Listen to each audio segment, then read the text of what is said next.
કાલોલ નગરપાલિકાના દિવાનવાડી વિસ્તારમાં આવેલા સંપની સફાઈ દરમિયાન પશુઓના હાડકાં મળતા સ્થાનિકોમાં ભારે રોષ જોવા મળ્યો છે। સ્થાનિકોએ આરોપ લગાવ્યો છે કે છેલ્લા 1 વર્ષથી સંપનું ઢાંકણું તૂટેલું છે। આ ઢાંકણ રિપેર ન થતા સંપમાંથી હાડકાં મળી આવ્યા છે। આ સાથે સ્થાનિકોએ પાણીને લઈને સવાલ ઉઠાવતા કહ્યું કે હાડકાંવાળું પાણી પીવાથી રોગચાળો ફાટી નીકળશે તો જવાબદાર કોણ?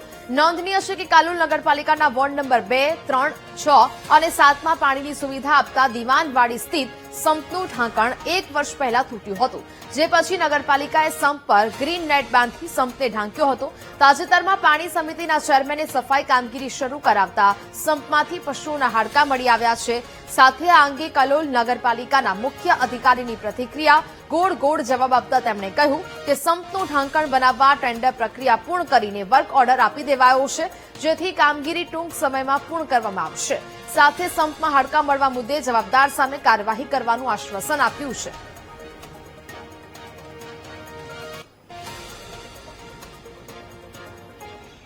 આ ઘટનામાં એવું છે કે ગઈકાલે મંગળવારના રોજ સફાઈ કરવા માટે સંપ અને પાણીની ટાંકીની સફાઈ થઈ રહી હતી।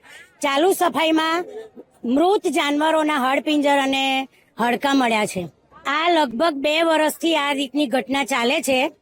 આની અંદર તમે વિચારો કે મૃત પશુઓના હાડપિંજર કેવી રીતે મળ્યા, એનું આખું શરીર બી ઓગળી ગયું છે ને એ પાણી આમ જનતાને એ લોકોએ પીવડાયું છે। આ વિસ્તાર વોર્ડ નંબર 3 છે। વોર્ડ નંબર 3માં જે સંપ આવેલો છે એ સંપનું પાણી વોર્ડ નંબર 2, 3, 7, 5 અને 6માં જાય છે। વોર્ડ નંબર 2, 3, 5, 7માં બને એટલા બધા જ બ્રાહ્મણ, વાણિયા, પટેલ, ઉજળિયાત વસ્તી જે રહે છે કે જે આપણે એવું મતલબ આને એવું કહેવાય કે આપણને વટલાઈ દીધા છે એવું કહીએ તો પણ ચાલે। એવી ઘટના અત્યારે બની છે કે જે અમે લોકો લગભગ ખબર નથી અમને કેટલા ટાઈમથી અમે એવું પાણી પી રહ્યા છીએ। તો આ જ્યારે સંપ સફાઈ કરવામાં આવી ત્યારે લગભગ એમાંથી પશુઓના હાડકાં મળ્યા છે, તો જે બહુ જ ખરાબ વસ્તુ કહેવાય અને લોકોના આરોગ્ય સાથે પણ ચેડા થઈ રહ્યા છે એવું પણ કહી શકીએ છીએ આપણે। આજે દિવાનની વાડી ખાતે આવેલ પાણીના સંપમાં પાણીનું સેમ્પલ લઈ અને તેનો ક્લોરિનેશન ટેસ્ટ કરવામાં આવેલો હતો, તો તે ટેસ્ટમાં ક્લોરિન મળી આવેલ નથી।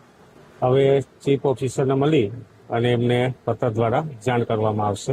અને પીવાલાયક ના ખબર પડે, ક્લોરિનની માત્રા ઓછી છે કે ક્લોરિન નથી એ ખબર પડે, પીવાલાયક નથી એ માટે અમે પાણીનું સેમ્પલ લીધું છે અને ગોધરા બેક્ટેરિયોલોજીકલ અને ટેસ્ટ માટે મોકલવામાં આવશે। એનું રિઝલ્ટ આવે તે ખબર પડે। તપાસ કરી લઈએ, જે હશે જવાબદારો કોણ છે, શું છે એની તપાસ કરી અને એની કાર્યવાહી કરશું। એમાં વિગત તપાસી અને કરી લઈએ કોણ કર્મચારી હતા, શું હતા। તો હાલ તો જવાબદાર સામે કાર્યવાહી કરવાની પણ વાત છે તે કરવામાં આવી છે। ગામના લોકોને આશ્વાસન આપવામાં આવ્યું છે, પરંતુ બીજી બાજુ લોકોના આરોગ્ય સાથે ચેડા થઈ રહ્યા હોવાના આરોપ પણ સ્થાનિકો દ્વારા લગાવવામાં આવ્યા છે। સંપમાંથી પશુના હાડકાં નીકળવા બાબતે ગ્રામજનોમાં રોષ છે તે જોવા મળ્યો છે।